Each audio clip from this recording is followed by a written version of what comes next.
Everyone.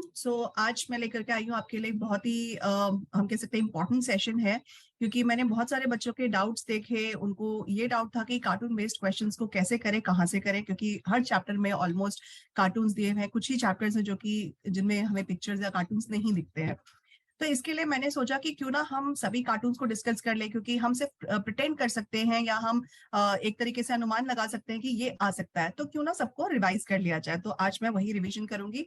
Cartoon based questions पे हमारा पूरा ये आज डिस्कशन होगा। हम ऑलरेडी बहुत सारी चीजें हर चैप्टर का डिस्कस कर चुके हैं, क्वेश्चन डिस्कस कर चुके हैं, रिवाइज भी कर चुके हैं।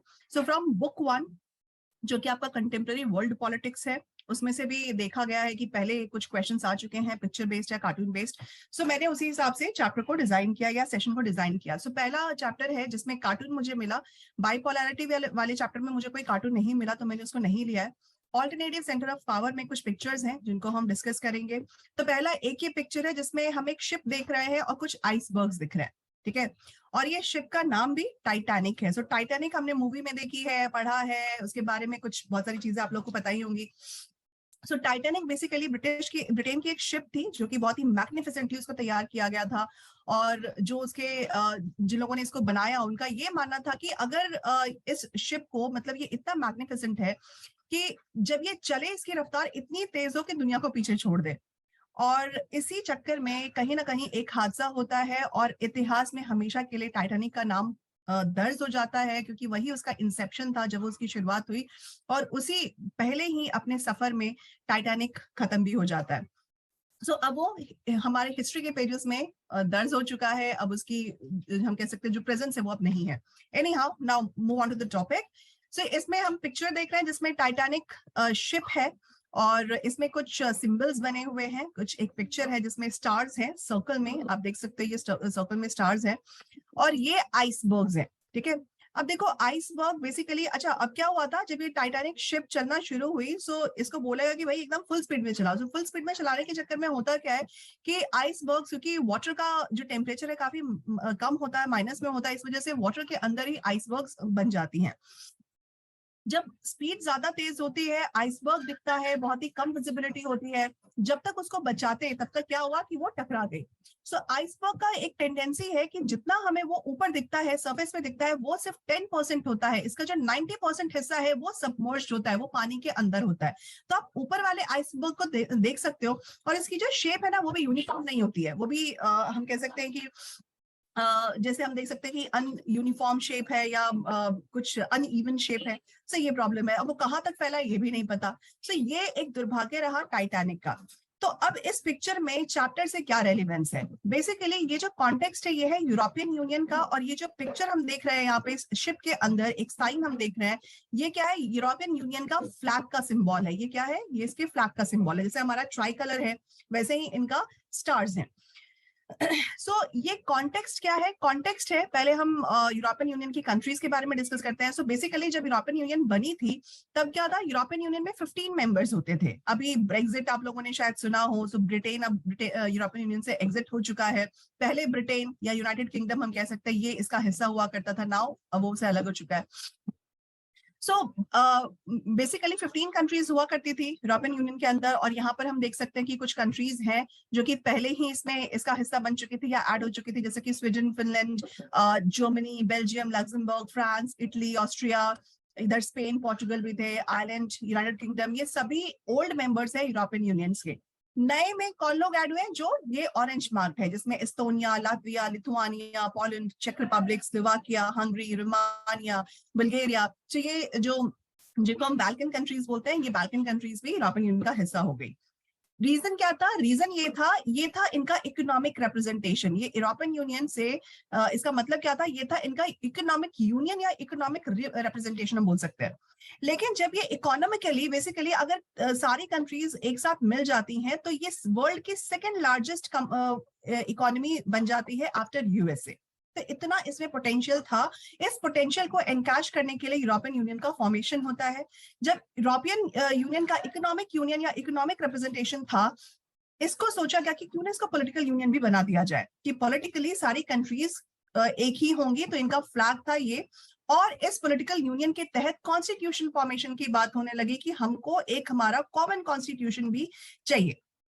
ठीक है। सो कॉमन कॉन्स्टिट्यूशन का जब ये एक जो डिस्कशन थी, डिबेट थी, वो फेल हो जाती है, तब ये क्या था, इस पिक्चर को पब्लिश किया गया न्यूज़पेपर में इन 2003। 2003 की ये घटना है, 2003 की ये बात है, जब यूरोपियन यूनियन का कॉन्स्टिट्यूशन फॉर्मेशन की जो भी डिस्कशंस थी वो फेल हो जाती है, और उस टाइम पे इस पिक्चर को रिप्रेजेंट किया गया। तो ये पूरी स्टोरी ये इसको नरेट करता है। तो ऑलरेडी हम डिस्कस कर चुके हैं, that was published as a failed attempt to make a common constitution for European Union.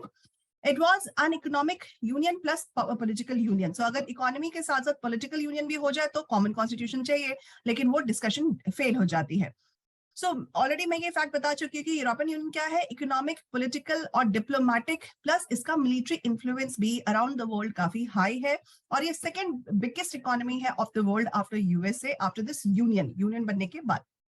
Alright, so ये इसका कॉन्टेक्स्ट था। तो अगर आपके एग्जाम में इस पे क्वेश्चन आता है तो आप इन पॉइंट्स को ध्यान में रखेंगे और उस हिसाब से आप अपना अटेम्प्ट कर लेंगे। चलिए, now next from this chapter only. अब यहाँ पर मनमोहन सिंह हमको एक पिक्चर में दिख रहे हैं, जिसमें उन्होंने एक कह सकते हैं कि कराटे कंपटीशन वाला एक ड्रेस पहना हुआ है, और यहाँ पे कुछ नरेशंस भी लिखी हुई है। जैसे यहाँ पे लिखा है, east Asian nation will have to get used to it. ठीक है, तो इन सभी वर्ड्स का ना कुछ रेलिवेंस है, इन रेलिवेंस को समझना बहुत जरूरी है, और ये रेलिवेंस आप तभी पढ़ सकते हो if you have read the chapter. अगर आपने चैप्टर को रिवाइज किया है, उसको पढ़ा है, दिमाग में, जहन में बिठा लिया, तो आपको समझ में आ जाएगा। प्लस यहाँ पर कंपटीशन भी लिखा है, तो इसका भी एक सिग्निफिकेंस है। यहाँ पर फायर बर्न हो रहा है, इसका भी सिग्निफिकेंस है। तो सभी का कुछ ना कुछ मतलब है। सो पहली चीज तो ये है कि ये किस चीज को दर्शा रहा है, यहाँ पर ईस्ट एशियन नेशन लिखा है, तो इसका रेलिवेंस काफी इंपॉर्टेंट है। तो ये हमारी इंडिया की पॉलिसी टुवर्ड्स आसियान को रिप्रेजेंट करता है, ये जो पिक्चर है। सो India's policy towards ASEAN. ASEAN क्या है? आसियान है association of south east Asian nation. South east Asian nation का एसोसिएशन है, उसको आसियान बोलते हैं। पहले कुछ 6 कंट्रीज थी, अब इसमें 10 कंट्रीज इसका हिस्सा है, जो कि म्यांमार, कंबोडिया, इंडोनेशिया, फिलीपींस, ये सब कंट्रीज इसका हिस्सा है। तो इंडिया की पॉलिसी क्या है? क्योंकि इंडिया भी एशिया का हिस्सा है, साउथ एशिया का, और ये south east Asian countries smaller countries है, लेकिन इनका भी पोटेंशियल काफी हाई है। वहाँ पे लेबर अवेलेबिलिटी है, मार्केट अवेलेबिलिटी है। तो इंडिया का इकोनॉमिक रिलेशनशिप इंप्रूव करना, उसको स्ट्रॉन्ग बनाना, ये काफी सिग्निफिकेंट है in the current context. So India ने अपनी एक पॉलिसी बनाई थी इन 1990, जिसका नाम था लुक ईस्ट पॉलिसी, कि इंडिया किसकी तरफ देखेगा? ईस्ट की तरफ, मतलब जो साउथ ईस्ट एशियन कंट्रीज है। लेकिन 2014 में इस पॉलिसी को थोड़ा सा रिफ्रेज किया गया, इसको बना दिया गया एक्ट ईस्ट। सो एक्ट ईस्ट का मतलब क्या, कि अब हम सिर्फ देखेंगे नहीं, अब हम एक्शन भी लेंगे, अब हम काम भी करेंगे। मतलब हमें अपनी इकोनॉमी को फर्दर इंप्रूव करनी है, तो उसके लिए कुछ तो एक्टिविटीज करनी पड़ेंगी ना। तो वो एक्टिविटीज किसके अंदर आएंगी? वो आएंगी एक्ट ईस्ट पॉलिसी के अंदर, जो कि रिमेंबर ये कौन सा साल था? 2014, जब बीजेपी गवर्नमेंट पावर में आई थी, तो उन्होंने अपनी इस पॉलिसी को, फॉरेन पॉलिसी को रिफेस किया। अब ये जो एक्ट नेशन है, इसका क्या रेलिवेंस है? इसका रेलिवेंस ये है कि ये एक इकोनॉमिक इंटरैक्शन को रिप्रेजेंट कर रहा है, इंडिया का economic interaction with East Asian countries. East Asian countries में it is not only ASEAN countries but also China, Japan and South Korea.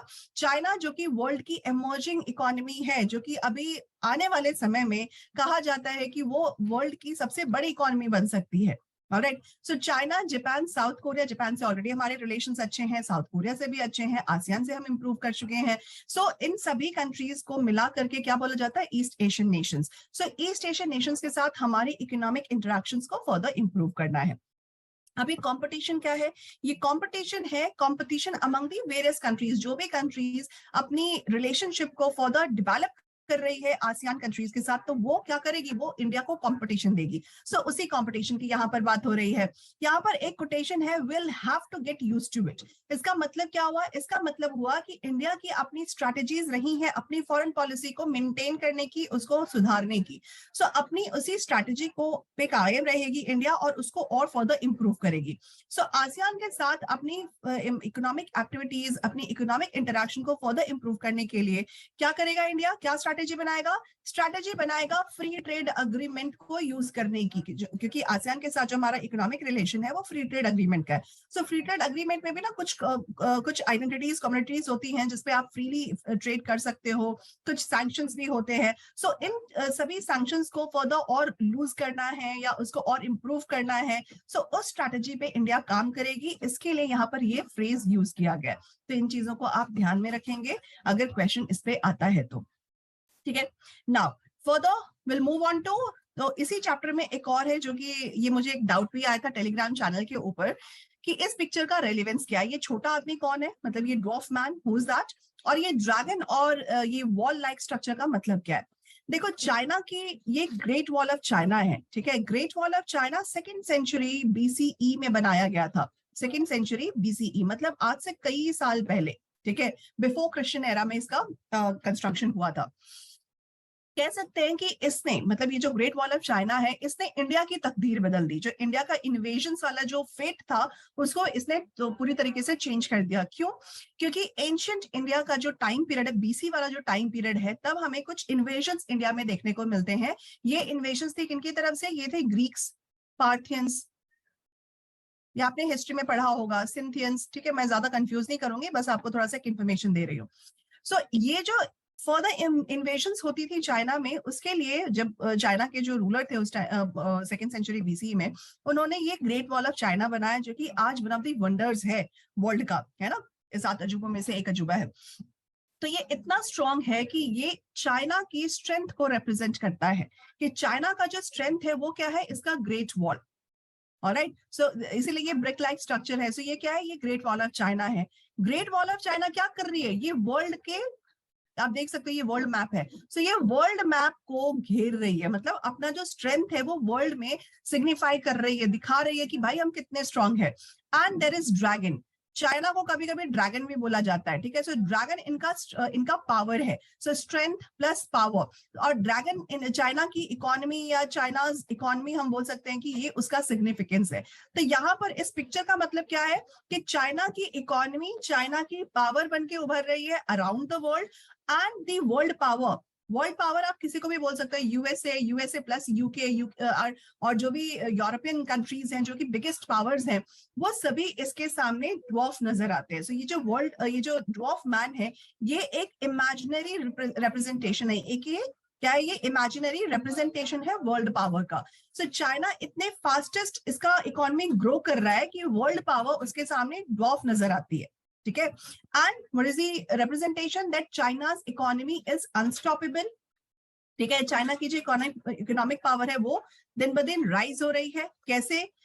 इसके कुछ कह सकते हैं कि रीजंस है। पहला तो ये है कि चाइना एक हम कह सकते हैं कि फेवरेबल डेस्टिनेशन हो गया था इन अ टाइम जब वहां पे काफी सारे फॉरेन डायरेक्ट इन्वेस्टमेंट्स का इनफ्लो होना शुरू हुआ।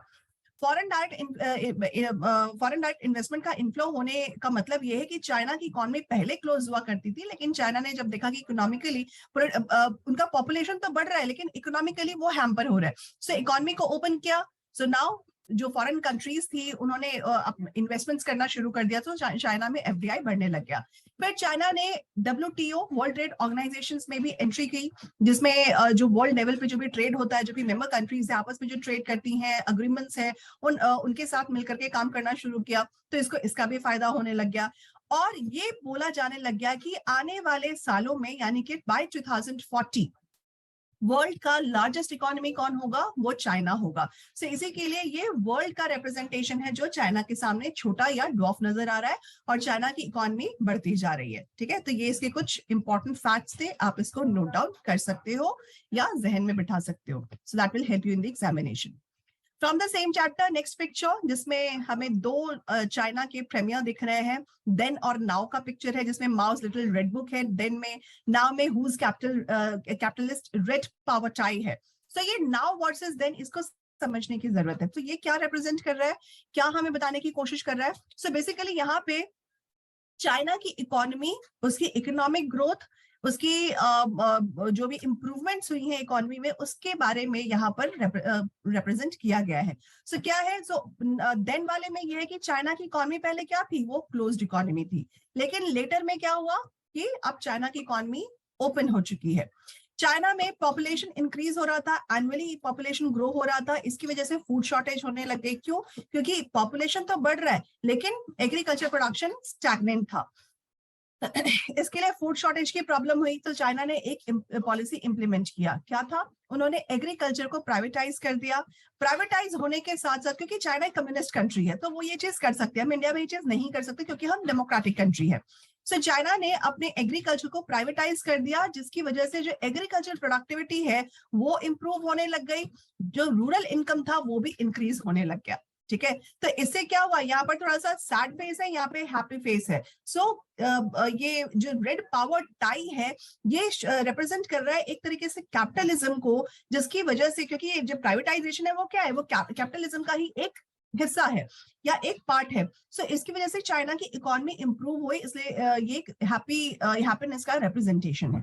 ठीक है, दूसरी पिक्चर है जो कि इसी चैप्टर में है, इसमें एक साइकिल दिख रहा है जिसपे चाइना लिखा है और उसके दो टायर्स है, एक में सिकल और हैमर का साइन है, दूसरे में डॉलर का साइन है।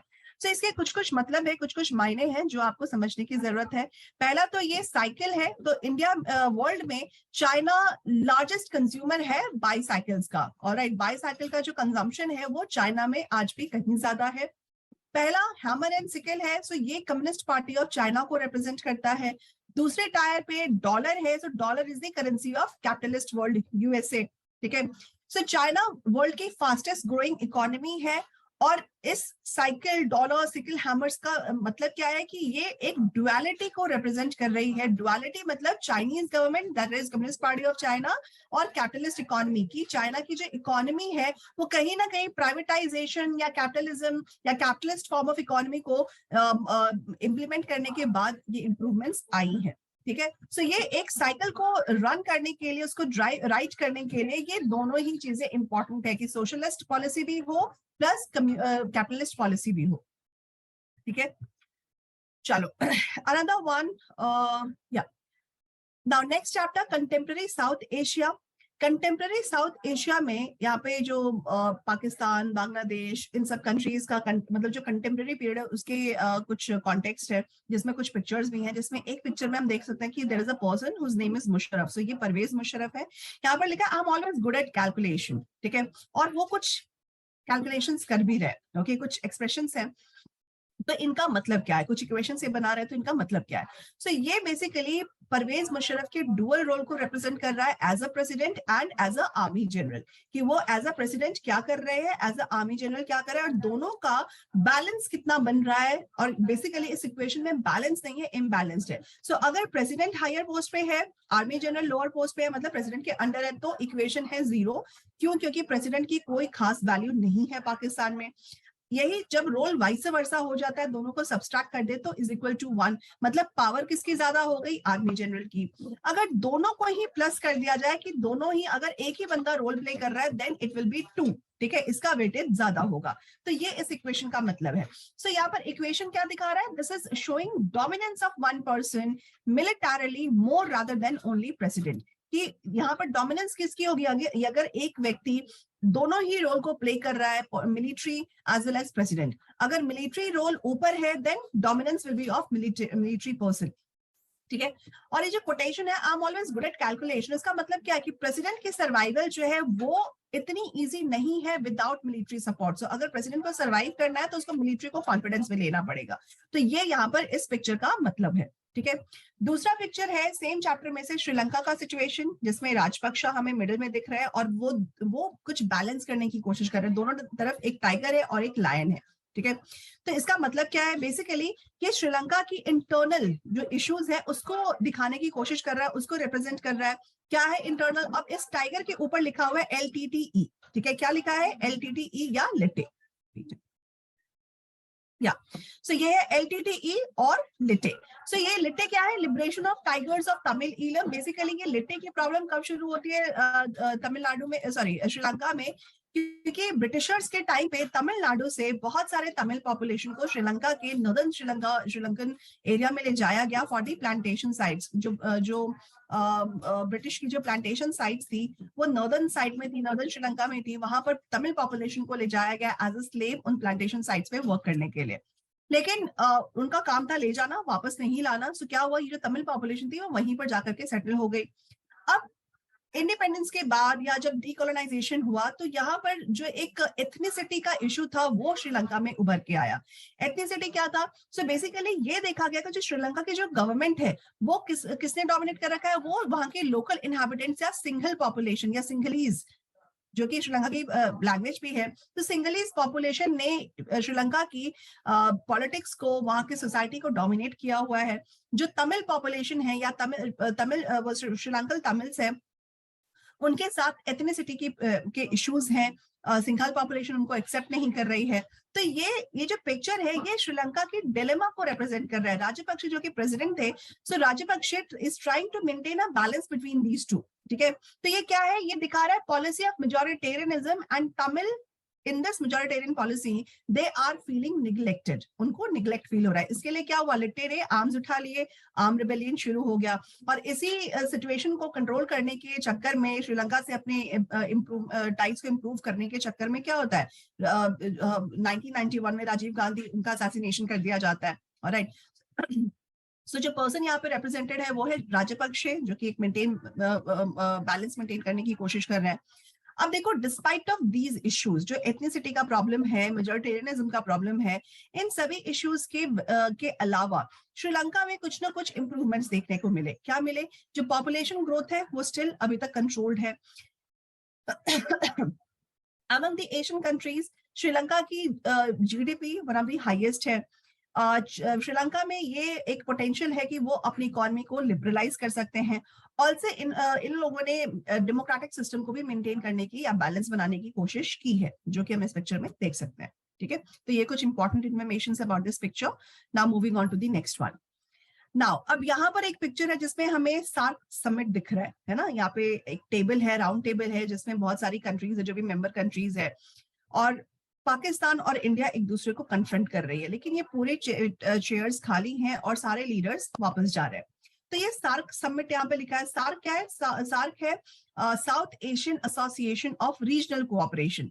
तो ये साउथ एशियन कंट्रीज, जो श्रीलंका, जो इंडिया और इंडिया के जो नेबरिंग कंट्रीज है, जो एनसर्कल्ड है, ठीक है, चाइना को छोड़ के, वो सभी कंट्रीज इसका हिस्सा है, इसके मेंबर्स हैं। सो बेसिकली सार्क 1985 में इसको बनाया गया, लेकिन अभी तक उसमें कुछ हमें फर्दर उसकी सक्सेस देखने को नहीं मिली। क्यों? क्योंकि इंडिया और पाकिस्तान के इश्यूज की वजह से, इंडिया और पाकिस्तान के इश्यूज हमेशा एक कॉन्ट्राडिक्टरी सिचुएशन को क्रिएट करते हैं, जिसकी वजह से हमेशा जब भी सार्क मिली है वो कभी किसी डिसीजन पे नहीं पहुंच पाए। और यहाँ पर इस पिक्चर में भी हमें डायरेक्ट ऑपोजिशन देखने को मिल रहा है between Pakistan and India. Alright, so ये एक जो सार्क है ये एक प्लेटफॉर्म प्रोवाइड करता है for to the member countries, ताकि वो अपने ट्रेड रिलेशंस को फर्दर इंप्रूव कर पाए, ट्रेड कॉर्पोरेशंस को फर्दर इंप्रूव कर पाए through cultural and international participation. Cultural and international participation मतलब इन सभी कंट्रीज का पार्टिसिपेशन हो सार्क के लेवल पर भी, और इंटरनेशनल पार्टिसिपेशन हो जिसमें ये एक दूसरे को कोऑपरेट करें। ठीक है, सो ये इसका रिप्रेजेंटेशन है। Now next chapter, international organisations. International organisations में यूएन, यूनाइटेड नेशन के रोल को काफी ज्यादा क्रिटिसाइज किया गया है। क्यों? क्योंकि वर्ल्ड वॉर सेकेंड 1945 में ये डिसाइड किया गया बाय द वर्ल्ड पावर्स कि भाई अब बहुत हो गया, 2 वॉर हम कंसेक्यूटिवली लड़ चुके हैं। Now world requires peace. Okay, world को क्या चाहिए? उनको शांति चाहिए, पीस चाहिए। इसके लिए बॉडी बनाएगी, दैट इज यूनाइटेड नेशंस। ठीक है, ये यूनाइटेड नेशंस बनाया गया। यूनाइटेड नेशंस का काम क्या था कि आने वाले टाइम में अगर कोई भी ऐसा इशू इमर्ज होता है बिटवीन द कंट्रीज की वॉर लाइक सिचुएशन बने, सो यूएन इसमें मीडिएट करेगा, और उस मीडिएशन के बाद जो वॉर लाइक सिचुएशन है वो उसको खत्म किया जाए। ठीक है, तो यहाँ पर एक हम देख सकते हैं कि वॉर टॉर्न प्लेस है, जहाँ पर यूएन का जो सिंबल है वो एज अ फ्लावर रखा हुआ है कि उसको होमेज दे रहा है, और there is a person who is trying to hide himself. Alright, so ये क्या रिप्रेजेंट कर रहा है? ये यूएन के रोल को रिप्रेजेंट कर रहा है, ये वाला picture, on the attack of Lebanon by Israeli forces. ठीक है, सो लेबनान पे इजरायली फोर्सेस का जो अटैक हुआ है उसमें यूएन का रोल क्या था। और यहाँ पे जो पर्सन है ये कौन है? ये यूएन के सेक्रेटरी जनरल है ड्यूरिंग दैट टाइम। सो ये कार्टूनिक मैसेज कन्वे कर रहा है regarding relevance of United Nations, क्योंकि उनका काम क्या था? इमीडिएट फॉलो अप लेना, ऑलराइट, या फॉलो अप करना। लेकिन ये चीजें नहीं की गई, इजरायली फोर्सेस से कोई इमीडिएट फॉलोअप नहीं लिया गया, डिस्पाइट दे पास्ड रेजोल्यूशन। ओके, यूएन ने एक रेजोल्यूशन पास किया था कि इजराइल को जो अटैक है वो बंद करना पड़ेगा, बट ऐसा कुछ भी नहीं किया गया। ऑलराइट, सो यहाँ पर इसके रोल को क्रिटिसाइज किया गया। ना अनदर वन, यहाँ पर दारफुर में हम देख सकते हैं कि एक लेडी है जो कि स्टाफ्ड लग रही है, उसके हाथ में एक बाउल है, शी इज स्किनी, उसके पीछे अपने बच्चे को भी कैरी कर रही है, कुछ लोग कॉप्स लेकर के जा रहे हैं। तो ये जो दारफुर है सूडान में है, और यहाँ पे ह्यूमैनिटेरियन क्राइसिस का ये एक पिक्चर रिप्रेजेंट किया गया है। या तो ये क्या है, एक humanitarian crisis in Darfur Sudan का ये पिक्चर हमें देखने को मिल रहा है। क्राइसिस बहुत सारी थी, जैसे कि स्टारवेशन, जिनोसाइड, हॉरर, इसके अलावा भी बहुत सारी इश्यूज सूडान में थे। और यहाँ पर एक कोटेशन है, a big helping of words. Okay, a big helping of words. तो ये बिग हेल्पिंग ऑफ वर्ड्स का मतलब क्या है?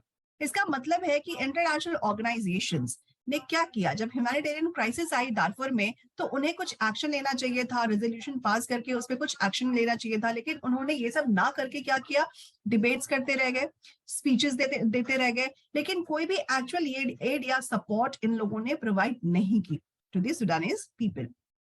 तो यहाँ पे भी यूएन के रोल को क्रिटिसाइज किया गया है।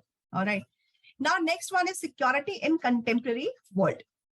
इस चैप्टर में इस पिक्चर में हमें पिजन दिख रहा है, पिजन के माउथ को कंट्रोल करने की कोशिश की जा रही है बाय अ मिलिट्री पर्सन और आर्मी पर्सन जिसने कुछ आर्म्स कैरी किए हुए हैं। तो ये क्या है, ये है ये पीस कीपिंग फोर्स है, this person is one of the members of the peace keeping force, और ये पीस कीपिंग फोर्स का मूवमेंट दिखाई दे रहा है जिसमें पिजन जो कि पीस का सिंबल है और एक आर्मी पर्सनल है जो उस पिजन को उड़ा रहा है। तो पीस कीपिंग फोर्स का काम क्या था कि उन्हें कोई भी ऐसा वॉर जोन या कोई भी टेंस्ड एरिया है, टेंस्ड लोकेशन है, तो वहां पर उनको पीस रिस्टोर करना है। लेकिन पीस को रिस्टोर करने के लिए जरूरी है कि भाई आप पीस वाला कोई भी एक वे को या उसको मीडिएट करें। तो यहाँ पर पीस कीपिंग फोर्स जो आर्मी पर्सनल की जो हम पिक्चर देख रहे हैं वो क्या कर रहा है, वो आर्म कैरी कर रहा है, मतलब पीस को मेंटेन करने के लिए भी आपको आर्म्स की जरूरत है। और इस पिजन का रिप्रेजेंटेशन क्या है कि पिजन तो भैया शांति का प्रतीक होता है, पीस का प्रतीक होता है। So pigeon is representing peace at the place where threat has occurred. Alright, और इसको कंट्रोल कौन कर रहा है, इसको कंट्रोल कर रहा है ये peace keeping force. Alright, so ये इसका पिक्चर का रिप्रेजेंटेशन रहा। Another one is no exit, और यहाँ पे कुछ लोग हैं जो कि मिलिट्री दिख रहे हैं, और कुछ लोग यहाँ पर दिख रहे हैं जो कि कुछ प्रोटेस्ट कर रहे हैं। सो बेसिकली यहाँ पे आप पढ़ सकते हो इस कार्टून में क्या क्या मैसेजेस यहाँ पर दिए गए हैं। सो पहला मैसेज क्या है, can we have a few million dollars for a department of peace, और यहाँ पर हमें कुछ एक्सपेंडिचर्स देखने को मिल रहा है, no we can not afford it, और यहाँ पर हमें एक्सपेंडिचर्स दिख रहे हैं, $300 बिलियन इन लोगों ने इराकी वॉर पे स्पेंड किया है। देन वेट अफेयर्स पे $67 बिलियन, फिर 425 पर billion dollar per year defence department पे एक्सपेंड किया है, स्पेंड किया है। ऐसे ही बहुत सारे हैं, और यहाँ पर लोग पीस को रिस्टोर करने के लिए कह रहे हैं कि भाई पीस चाहिए, so we need to have it, so for that at least do something और make a department of peace. तो ये क्या बोल रहे हैं कि हमारे पास पैसों की कमी है। ठीक है, ये जो इन्फॉर्मेशन है ये दूसरे पिक्चर का है जो कि गलती से यहाँ पर मैंने लगा दिया है, ऑल्दो उस पिक्चर पे भी हम डिस्कशन करेंगे। ऑलराइट, सो बेसिकली जितने भी वॉर्स हो रहे हैं इसकी वजह से जो जो पॉपुलेशन है वो अफेक्टेड हो रही है because of these many Wars. यहाँ पर हम देख सकते हैं कि बहुत सारे लोग स्केलेटन्स हैं, बहुत सारे लोग मर चुके हैं। Now it requires peace to be restored. So यहाँ पे एक क्रिटिसिज्म दिया गया है कि when people started demanding for peace then it has been conveyed by the officials and the army personnel that we do and the let's say ministers that we cannot afford peace. All right, चलो। Now next one, next chapter, environment and natural resources. इस picture में हमें एक hand kind of structure दिख रहा है जिसके हाथ में एक लाइटर है, एंड दिस लाइटर इज इनलेटिंग और लाइटिंग फायर। सो बेसिकली इसका भी रेलिवेंस है, ये एनवायरमेंट चैप्टर्स है। एनवायरमेंट चैप्टर मतलब ये ग्लोबल वार्मिंग, यहाँ पे लिखा भी है ग्लोबल वार्मिंग, तो ग्लोबल वार्मिंग के इश्यूज को यहाँ पर डिस्कस किया गया है। अब ये जो हैंड लाइक स्ट्रक्चर है ये क्या है, ये हमें एक डक्ट दिख रहा है, chimney kind of. Okay, chimney kind of हमें एक ये डक्ट दिख रहा है। ठीक है, डक्ट। सो ये पिक्चर रिप्रेजेंट कर रही है इंडस्ट्रियल पोल्यूशन को एंड ये लोग कमेंट कर रहे हैं किसका, ग्लोबल वार्मिंग का। They are commenting of global warming and representing industrial pollution. So ये जो चिमनीज है ये क्या कर रही है, चिमनीज है जो कि इंडस्ट्रीज में हमें देखने को मिलती है, ये चिमनीज जो पोल्यूटेंट्स है उसको एमिट कर रही है। Alright. So जो फिंगर्स हैं, these are chimneys, these are emitting pollution from industries। और ये जो लाइटर है ये बर्न कर रहा है, डिप्लीट कर रहा है नेचुरल रिसोर्सेज को। यहाँ पर इस लाइटर पे हमें वर्ल्ड का एक मैप दिख रहा है। सो ये लाइटर क्या कर रहा है, जो वर्ल्ड की जो नेचुरल रिसोर्सेज है उसको बर्न कर रहा है। ऑलराइट, इसकी वजह से ग्लोबल वार्मिंग बढ़ रही है। सो ये पिक्चर हमारा अटेंशन ड्रॉ करते हैं regarding world is facing the issue of industrial pollution. और अगर ये ऐसे ही कंटिन्यूड रहा तो जो भी फ्लोरा और फौना हमारे पास बचे हैं ये भी धीरे धीरे डिप्लीट हो जाएंगे और एक इम्बैलेंस क्रिएट होगा हमारे इकोसिस्टम में। Alright, now next one. So ये चैप्टर का इस वाले पिक्चर का जो इंफॉर्मेशन है वो पिछले पिक्चर में था, जो मैंने आपसे ऑलरेडी डिस्कस मैंने कर लिया है कि जो रिस्टोरेशन ऑफ पीस की वहां पे डिमांड थी जो कि लोगों ने नहीं की है। ऑलराइट, और यूएसए काफी मैसिवली अपने डिफेंस के ऊपर एक्सपेंडिचर कर रहा था। Now, यहाँ पर है no exit, and again, how neocolonialism works. Now that we have destroyed your country, you can pay us to rebuild it. We accept natural resources like oil as payment. यहाँ पर Iraq की war हो रही है, ठीक है। Iraq के जो सैंक्शंस थे यूएसए के ऊपर, उसके ऊपर बात हो रही है। सो इराक बेचारा डरा हुआ है और यहाँ पर जो और कुछ लोग यहाँ पे मरे भी हुए हैं। और जो आर्मी पर्सनल्स है वो लोग क्या बोल रहे हैं कि हम बाकी चीजें तो डिस्ट्रॉय कर चुके हैं, now we will destroy your country as well and you have to pay to rebuild it. Alright, और we will accept natural resources like what you have, जैसे कि ऑयल एज अ पेमेंट, कि अगर तुमको payment देना है to rebuild your country then you have to give oil to us, ठीक है। So this has been represented over here. Now next one, globalization, next chapter.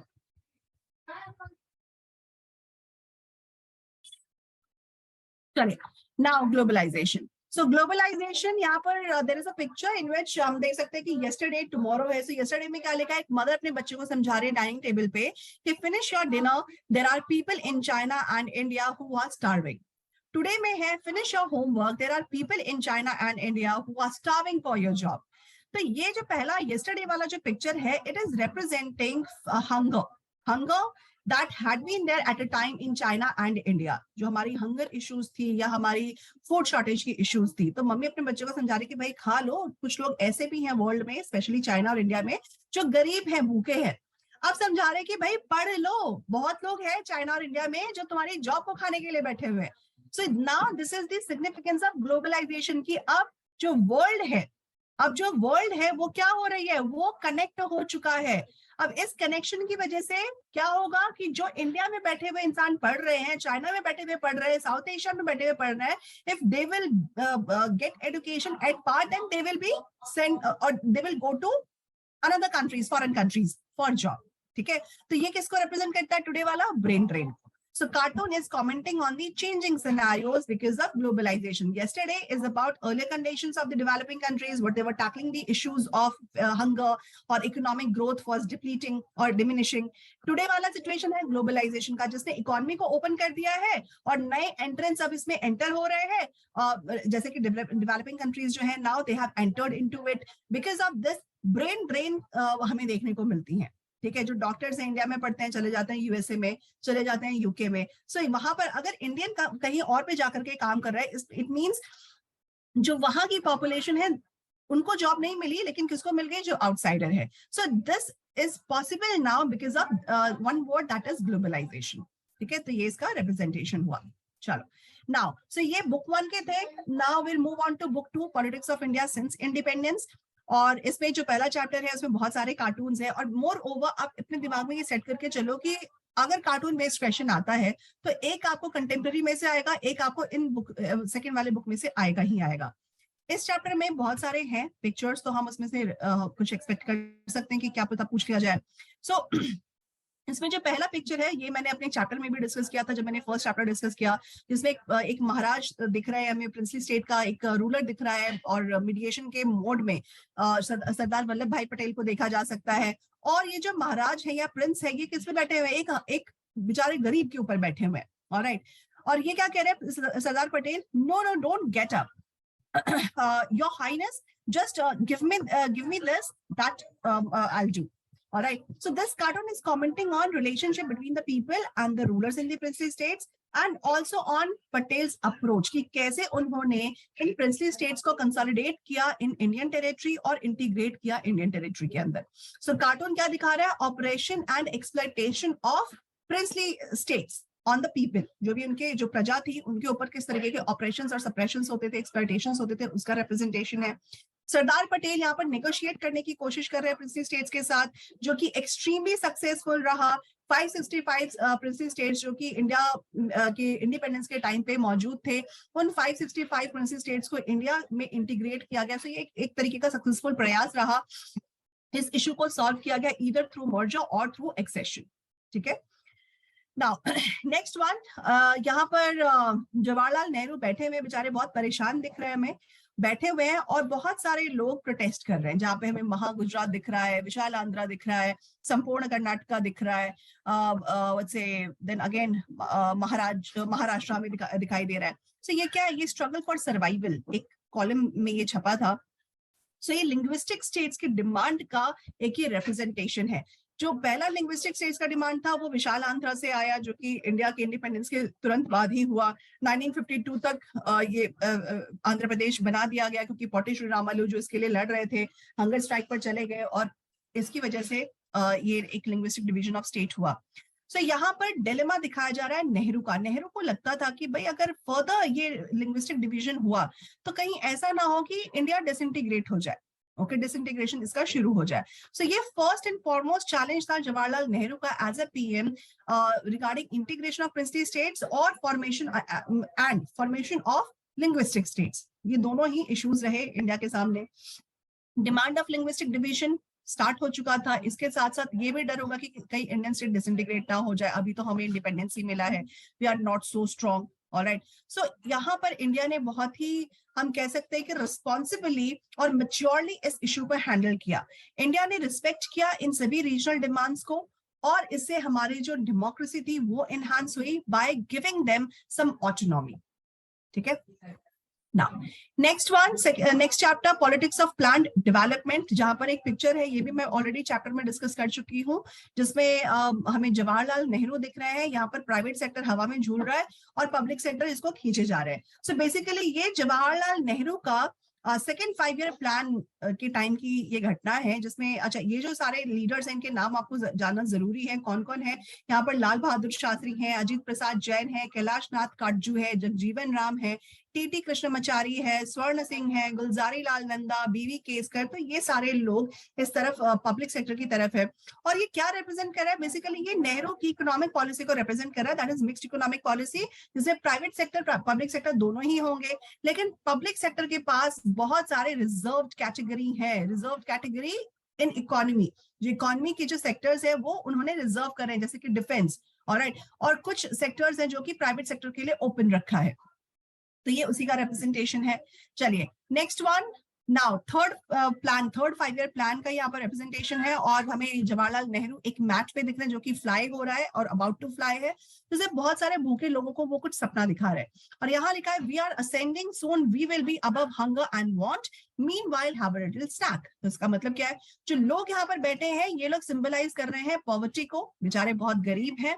और थर्ड 5 ईयर प्लान बेसिकली ये integration था agriculture, मतलब जो first 5 year plan था उसका, जिसमें एग्रीकल्चर को फोकस किया गया, सेकंड में इंडस्ट्री को फोकस किया गया. तो थर्ड 5 ईयर प्लान में इन दोनों को इंप्रूव करने के ऊपर काम किया गया. ठीक है. तो ये थर्ड 5 ईयर प्लान, ये इसका एम क्या था? To make a balance between industry and agriculture, and by doing this we can achieve take off position. क्या होगा? जो हमारी इकोनॉमी होगी वो टेक ऑफ हो जाएगी, बूस्ट हो जाएगी. ठीक है. And these people, these poor people, starve people, इन लोगों को भी कुछ ना कुछ इसका फायदा पहुंचेगा. तो ये रिप्रेजेंटेशन है इस पिक्चर का. ठीक है. चलिए now next chapter, challenges to and restoration of Congress system. इस पिक्चर में इंदिरा गांधी हमें दिख रही हैं, जिनके हाथों में एक ट्रॉफी है और वो फर्स्ट पायदान पर खड़ी हैं. ठीक है. जिसमें एक जो दूसरा कैंडिडेट है वो अभी स्टार्ट ही हुए हैं, ही इज रनिंग, बट वो जीत चुकी हैं.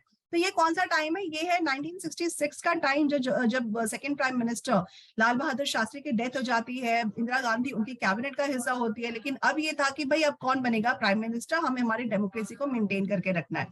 तो ये जो लोग हैं ये कांग्रेस के स्टॉलवर्ड्स है, ये सिंडिकेट मेंबर्स है, जो कि सिंडिकेट वर्ड बाद में यूज होता है। ये के कामराज आप यहाँ पर देख सकते हो, जगजीवन राम को देख सकते हो। तो ये लोग बेसिकली ये जितने भी लीडर्स हैं, इन लोगों ने क्या किया, डिसाइड किया कि इंदिरा गांधी इनएक्सपीरियंस्ड है, अगर उनको प्राइम मिनिस्टर बनाया जाता है तो उनको कुछ समझ तो आएगा नहीं, और हम लोग अपने हिसाब से पार्टी और देश दोनों ही चलाएंगे। सो इंदिरा गांधी को यहाँ पर इलेक्शन प्राइम मिनिस्टर बना दिया जाता है, इसीलिए ये ट्रॉफी उनको दी जाती है और वो फर्स्ट पोजीशन पर है। फिर 1971 में इलेक्शन हुए, जो कि इससे पहले 1967 में हो चुका था। 67 का जो इलेक्शन था उसमें इंदिरा गांधी प्राइम मिनिस्टर बनती है, लेकिन जो कांग्रेस के जितने भी सीट्स मिले थे वो उतने नहीं थे जो कि जवाहरलाल नेहरू के टाइम पे मिला करते थे। लेकिन एनी हाउ कांग्रेस को मेजोरिटी मिली और वो पावर में आ जाते हैं। लेकिन जब भी 1971 का इलेक्शन होता है, इसको मिड टर्म रेस नाम दिया गया। सारी ऑपोजिशन यहाँ पे खड़ी है और यहाँ पर एक लिखा है, I can't believe it, I thought I was coming first, you second and he third. तो ये ऑपोजिशन थे, इन लोगों को लगा कि भाई हम तो जीतने ही वाले हैं। लेकिन क्या हुआ, कांग्रेस को बहुत अच्छी बढ़ोतरी मिली अपने इस इलेक्शन में। स्ट्रॉन्ग कॉन्स्टिट्यूशन, वीक कॉन्स्टिट्यूशन, मतलब फर्स्ट सेकंड थर्ड तीनों ही पोजीशन पर इंदिरा गांधी को यहाँ पर दिखाया गया है। ऑलराइट, देन एक और पिक्चर है जिसमें Chaudhary Charan Singh is trying to make united front, जिसमें वो नॉन कम्युनिस्ट पार्टीज को लिए बिना ये यूनाइटेड फ्रंट बनाएंगे। ये 1974 का ये पिक्चर है जिसमें एक कैप्शन है, keep right no left turn. Left मतलब कम्युनिस्ट। और ऐसे बहुत सारे मेंबर्स हैं या बहुत सारे मिनिस्टर्स हैं फ्रॉम डिफरेंट पार्टीज जो जा रहे हैं यूनाइटेड फ्रंट का हिस्सा बनने के लिए।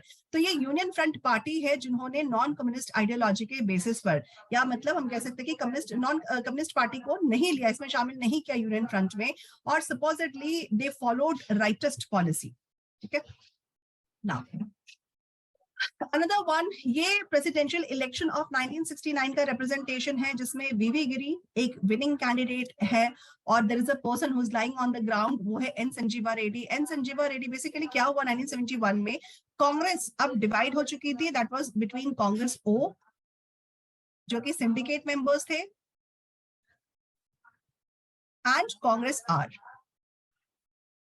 जो कि रिक्विजिशनिस्ट, ये इंदिरा गांधी लेड था। ठीक है, तो यहाँ पर होता क्या है, जो कांग्रेस ओ होते हैं, ये लोग एन संजीवा रेड्डी को अपना प्रेसिडेंशियल कैंडिडेट खड़ा करते हैं कि कांग्रेस का जो एक फॉर्मल कैंडिडेट है वो संजीवा रेड्डी है।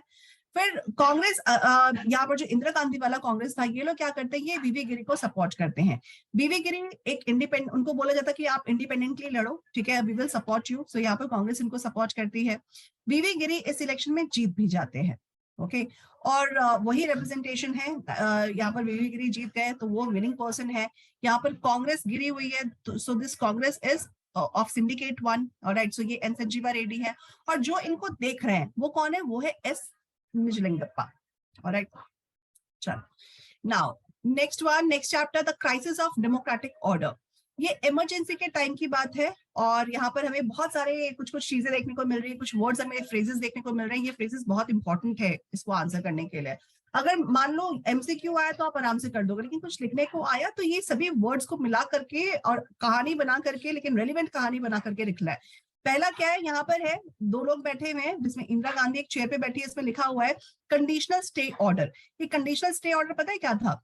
जब 1975 में, बेसिकली 1971 में जब मिड टर्म वाला इलेक्शन हुआ था, जो हमने देखा 1 2 3 पे इंदिरा गांधी थी, इसको चैलेंज किया इंदिरा गांधी के जो खिलाफ जो कॉन्टेस्ट कर रहे थे इलेक्शन को, उन्होंने इसको चैलेंज किया इलाहाबाद हाईकोर्ट में। इलाहाबाद हाईकोर्ट में 1975 12 जून 1975 को ये डिसीजन दिया जाता है। जगमोहन लाल मिश्रा, आई गेस उनका जो नाम है, जो जज थे इलाहाबाद हाईकोर्ट के, वो ये डिसीजन देते हैं कि इंदिरा गांधी का जो इलेक्शन था उसमें ये पाया गया कि उन्होंने मैल एडमिनिस्टर किया है। ये इलेक्शन को जीतने के लिए उन्होंने अपने जो ऑफिशियल जो ऑफिसर्स हैं या ऑफिसर्स हैं उनको इस्तेमाल किया है, विच इज इलीगल। और इसकी वजह से उनका ये इलेक्शन रद्द कर दिया जाता है। So she will no further prime minister. वो प्राइम मिनिस्टर तो नहीं रहेंगी, लेकिन वो लोग एमपी हैं और लोकसभा में वो जा सकती हैं as a MP, but not as a prime minister. तो ये इसका मतलब यही हुआ कंडीशनल स्टे ऑर्डर। प्लस यहाँ पर लोग हैं वो कह रहे हैं स्टे स्टे स्टे स्टे, सब लोग बोल रहे हैं स्टे, तो ये उनको समर्थन दिया जा रहा है कि आप रुक जाओ रुक जाओ रुक जाओ। फिर यहाँ पे क्या है, with such massive support you should not think of stepping down. ये लोगों का कहना है कि भाई हम लोग सभी आपको सपोर्ट करें, तो आपको ये नहीं सोचना कि आप जा रहे हो। यहाँ पर लिखा है पॉलिटिकल क्राइसिस। इन सभी सिचुएशन के बीच यहाँ पर क्या होता है, इमरजेंसी का इम्पोजिशन या प्रोक्लेमेशन। ठीक है, तो ये क्या हुआ, इसे हुआ पॉलिटिकल क्राइसिस आ गई। यहाँ पे लिखा है cartoon appeared few days before the declaration of emergency and captures the sense of impending political crisis. Man behind the chair is DK Barua. ये कौन है, ये डीके बरुआ है जो कि कांग्रेस के प्रेसिडेंट थे तब। ऑलराइट, सो कार्टून कुछ दिन पहले ही इसको पब्लिश किया गया था और ये दिखा रहा है एक sense of impending political crisis. Congress president DK Barua को इस पिक्चर में देखा जा सकता है। पॉलिटिकल क्राइसिस का मतलब क्या है, ये पॉलिटिकल क्राइसिस है 1975 का, जिस that made party system in India. ठीक है, पॉलिटिकल क्राइसिस बेसिकली 1977 में कांग्रेस की जो सरकार थी वो खत्म हो जाती है। सो ये पॉलिटिकल क्राइसिस 1977 का, इसने क्या किया, इसने पार्टी सिस्टम बना दिया इंडिया में आज 2 पार्टी सिस्टम। ठीक है, कैसे, एक था कांग्रेस, दूसरा नॉन कांग्रेस, और ये 1977 मतलब ये इमरजेंसी के बाद की बात है। ठीक है, so Congress and non Congress. Non Congress basically it was led by Janata Party, जिसके लीडर कौन थे, मोरारजी देसाई। सो जनता पार्टी जीत जाती है 1977 वाले इलेक्शन में और इंदिरा गांधी हार जाती है, मतलब कांग्रेस हार जाती है। ऑलराइट, सो ये पूरा इसी ये जो पिक्चर है ये इस पूरी सिचुएशन को पोर्ट्रे करता है। Now from the same chapter दूसरा है जिसमें इंदिरा गांधी के हाथों में एक स्वॉर्ड है और जो जस्टिस की एलेग्री है उनके हाथों में वेइंग स्केल और स्वॉर्ड है, और वो थोड़ी सी डरी हुई दिख रही है। नीचे जस्टिस लिखा है, कुछ वर्ड्स है जैसे कि शाह रिपोर्ट, इंदिरा गिल्टी। ठीक है, तो बेसिकली ये जब इमरजेंसी खत्म हो जाती है और न्यू गवर्नमेंट फॉर्म हो जाती है, तब शाह कमीशन को बनाया जाता है। शाह कमीशन का काम ये था कि इमरजेंसी के दौरान इंदिरा गांधी की गवर्नमेंट ने जो भी ऑर्डर्स लिए, जो भी एक्शंस लिए, तो उनको एग्जामिन करना था। सो शाह कमीशन इंदिरा गांधी को गिल्टी पाती है और शाह कमीशन के सामने उनको बुलाया जाता है, जिसमें इंदिरा गांधी रिफ्यूज कर देती है कि भाई मैं किसी भी सवाल का जवाब नहीं दूंगी। सो शाह कमीशन को क्यों अपॉइंट किया गया, to look out the wrong done during emergency. कुछ इंपॉर्टेंट ऑब्जर्वेशन है शाह कमीशन के, क्या क्या है, ये सारे उसके इंपॉर्टेंट ऑब्जर्वेशन है, क्या क्या थे, क्या उनको गलत लगा। सो वहां पर देखने उनको ये उन्होंने ये एग्जामिन किया कि इंदिरा गांधी ने इमरजेंसी के दौरान बहुत सारे एक्सेस कह सकते हैं कि एक्शंस लिए जो कि जरूरी नहीं थे या जो कि कहीं ज्यादा वो एक्सट्रीम थे। देन बहुत सारे रेस्ट्रिक्शंस पुट कर दिए प्रेस के ऊपर, बहुत सारे लोगों को अरेस्ट किया गया अंडर प्रिवेंटिव डिटेंशन कि ये लोग क्राइम करने वाले हैं और लॉ एंड ऑर्डर को हैम्पर करने वाले, तो इस शक के बिना पर उनको अरेस्ट कर लिया गया। फिर इसके साथ साथ जो दिल्ली पावर सप्लाई कॉर्पोरेशन के जनरल मैनेजर थे उनको वर्बल ऑर्डर दिए गए, उनको वर्बल ऑर्डर मिलता है कि कहाँ से मिला, लेफ्टिनेंट गवर्नर ऑफ दिल्ली के ऑफिस से, कि जो न्यूज़पेपर्स हैं या जो प्रेस हैं, सो 2 बजे सुबह, जो आधी रात थी, मिड मॉर्निंग था, सो 2 बजे सुबह 26 जनवरी 1975 को उनकी पावर कट कर दी जाए ताकि वो अपना न्यूज़पेपर को प्रिंट ना कर सके। तो ये सारे ऑब्जर्वेशन थे जो कि शाह कमीशन को मिले और इनके बेसिस पे शाह कमीशन ने इंदिरा गांधी को गिल्टी पाया, लेकिन इंदिरा गांधी ने किसी भी सवाल का जवाब देने से मना कर दिया। सो ये इस पिक्चर का रिप्रेजेंटेशन है। ठीक है, now next one from the same chapter. यहाँ पर कांग्रेस औंधे मुंह गिरी हुई है, कांग्रेस के हाथ में बहुत सारे वेपन्स है, क्या है, sensor, Misa, 42nd amendment act, और ऑपोजिशन पार्टी यहाँ पर आराम से देख रही है। यहाँ पे क्या, must be careful with him, he won't stand and nonsense anymore, any nonsense anymore. और ये कार्टूनिस्ट बेसिकली ये क्या दिखाने की कोशिश कर रहे हैं, 1977 का इलेक्शन दिखाने की कोशिश कर रहे हैं, जब इंदिरा गांधी हार जाती है, उनके सारे एक्शंस लिए हुए वो अब एग्जामिन होने हैं, और now Janata party had come in the power और मोरारजी देसाई उसके प्राइम मिनिस्टर बन जाते हैं इस पार्टी से। देन अगेन 1980 में इलेक्शन होता है जिसमें Indira Gandhi again she von, वो जीत जाती है, और यहाँ पर रिप्रेजेंटेशन है स्वीपिंग द पोल्स, उन्होंने पूरे पोल को स्वीप कर दिया, सब पे झाड़ू लगा दिया। झाड़ू लगा के जितने भी ये ऑपोजिशन थे वो सभी कहाँ पर है, वो सभी कचरे के डिब्बे में है। Okay, they all are in the dustbin. So ये क्या था, स्वीपिंग द पोल्स। ऑलराइट, ये 1980 का रिप्रेजेंटेशन है। नाउ लास्ट चैप्टर, क्योंकि सेकंड लास्ट चैप्टर उसमें कोई भी ऐसा पिक्चर नहीं था, तो हम recent development in Indian politics से इसको डिस्कस करेंगे। तो इसमें क्या है, इसमें एक पिक्चर है जिसमें जो हमारी न्यू इकोनॉमिक पॉलिसी को रिप्रेजेंट करता है। यहाँ पर वेलकम टू प्रोस्पेरिटी, तो ये एक डेस्टिनेशन है जिसको सभी को अचीव करना है। मनमोहन सिंह यहाँ पर दिख रहे हैं जो सबको वे दिखा रहे हैं, लिखा है risky difficult yes but once we reach there all our worries will be over, think of that, alright. और ये वे कहाँ है, न्यू इकोनॉमिक ऑर्डर का वे है विच इज अंडर कंस्ट्रक्शन। और इंडिया के ऊपर बहुत सारा भार है लोन्स का, एनआरआई और फॉरेन कैपिटल नहीं आ रही है, आईएमएफ वर्ल्ड बैंक हमने सबसे लोन लिया है, तो ये एक रिप्रेजेंटेशन है उस पूरे टाइम पीरियड का। सो यहाँ पर इकोनॉमिक रिफॉर्म्स की जरूरत को रिप्रेजेंट किया गया कि हमें इकोनॉमिक रिफॉर्म्स की जरूरत है। आईएमएफ ने बोला कि भाई इकोनॉमिक रिफॉर्म्स लाओ, रिस्ट्रक्चर करो अपनी इकोनॉमी को, तभी हम तुमको लोन देंगे। फाइनेंस मिनिस्टर कौन थे, मनमोहन सिंह थे। और उनका डिलेमा क्या दिया यहाँ पर शो किया है कि क्या इस इकोनॉमिक पॉलिसी का बेनिफिट इंडिया को होगा। Alright, so that is why this welcome to prosperity, and it is going to be difficult, risky, but we may achieve the good. Alright. Now, next picture. यहाँ पर एक picture है जिसमें हम देख सकते हैं कि देयर आर टू पपेट्रियर्स, एक है बासु, ज्योति बासु, दूसरे हैं एलके आडवाणी। सो बासु जो कि लेफ्ट फ्रंट के हैं, एलके आडवाणी राइट फ्रंट के बीजेपी के हैं। और यहाँ पर दो लीडर्स हैं जो कह रहे हैं कि they said they will support government from outside. Basically ये वीपी सिंह है, 1989 में जब इलेक्शंस हुए तो कोई भी पार्टी मेजोरिटी में नहीं आती है। ऑलराइट, जो वीपी सिंह की जो पार्टी थी वो क्या करते हैं, वो नेशनल फ्रंट बनाते हैं, एक कोलिशन गवर्नमेंट होती है। कोलिशन गवर्नमेंट में फिर भी सरकार को पूरी सीट्स नहीं हो पाते, मिल पाते हैं। सो लेफ्ट और राइट जो कि कॉन्ट्रास्ट है एक दूसरे का, ये दोनों कहते हैं कि हम बाहर से आपको सपोर्ट करेंगे, ठीक है, लेकिन ये बाहर से सपोर्ट, और हम इंटरनली आपको प्रॉब्लम नहीं करेंगे, लेकिन हम बाहर से सपोर्ट करेंगे। और यहाँ पर आप देख सकते हैं ये पार्लियामेंट का पिक्चर है और ये पूरा पार्लियामेंट है।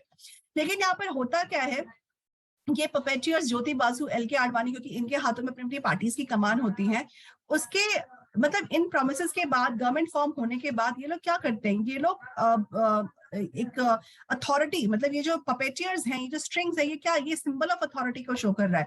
ये लोग सरकार को अपने हिसाब से चलाना शुरू कर देते हैं। ऑलराइट, तो सरकार की जो भी डायरेक्शंस होती हैं, कंट्रोल होती है, वो बेसिकली वीपी सिंह नहीं बल्कि बीजेपी और लेफ्ट फ्रंट के द्वारा चलाई जाती है। और ये दोनों ही पार्टीज ने वीपी सिंह को सपोर्ट किया था टू बिकम प्राइम मिनिस्टर और फॉर्म गवर्नमेंट।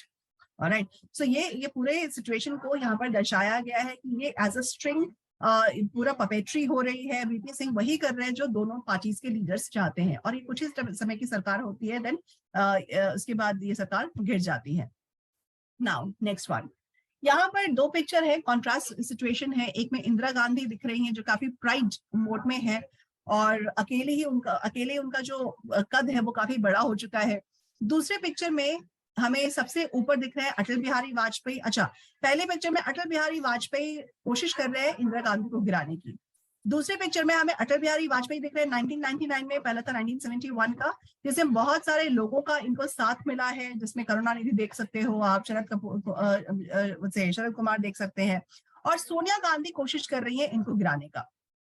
ठीक है, सो ये कॉन्ट्रास्ट सिचुएशन है। सो ये क्या डिपिक्ट कर रहा है, ये डिपिक्ट कर रहा है कि हमारी जो डेमोक्रेसी है वो वन पार्टी सिस्टम के डोमिनेंस को बदल करके अब मल्टी पार्टी अलायंस सिस्टम में एंटर कर चुकी है। So Indian democracy now has changed from one party dominance to multi party alliance system. So Indira Gandhi यहाँ पर सोनिया गांधी को कंट्रास्ट कर रही हैं। इंदिरा गांधी का कद काफी ऊंचा है जिसको तोड़ने की कोशिश अकेला आदमी कर रहा है, और सोनिया गांधी अकेले ही पूरे कोलिशन को या अलायंस को तोड़ने की कोशिश कर रही हैं। और इस अलायंस में जो इंपॉर्टेंट फिगर्स है कौन कौन है, अटल बिहारी वाजपेयी हो गए, शरद कुमार हो गए, करुणानिधि शरद यादव हो गए, करुणानिधि हो गए। ऑलराइट, ऐसे ही बहुत सारे लोग हैं जिन्होंने इनको सपोर्ट किया था। और 1999 में पहले तो 13 दिन की सरकार में अटल बिहारी वाजपेयी आते हैं, उसके बाद फुल फ्लैश 5 इयर्स की उनकी सरकार बनती है। तो ये पूरा जो सिचुएशन है ये आपको पढ़ना है अपने चैप्टर में से, और ये पिक्चर काफी इंपॉर्टेंट है, हो सके तो क्या पता एग्जाम में भी आ जाए। ऑलराइट, सो ये कुछ इंपॉर्टेंट कार्टून से जो मैंने आज डिस्कस किया है, आई होप आपके लिए हेल्पफुल हो। सो अपना प्रिपरेशन करिए, कोई दिक्कत होती है तो आप मेरे से पूछ सकते हो। Thank you so much, all the best for the preparation for the examination. Bye bye, take care.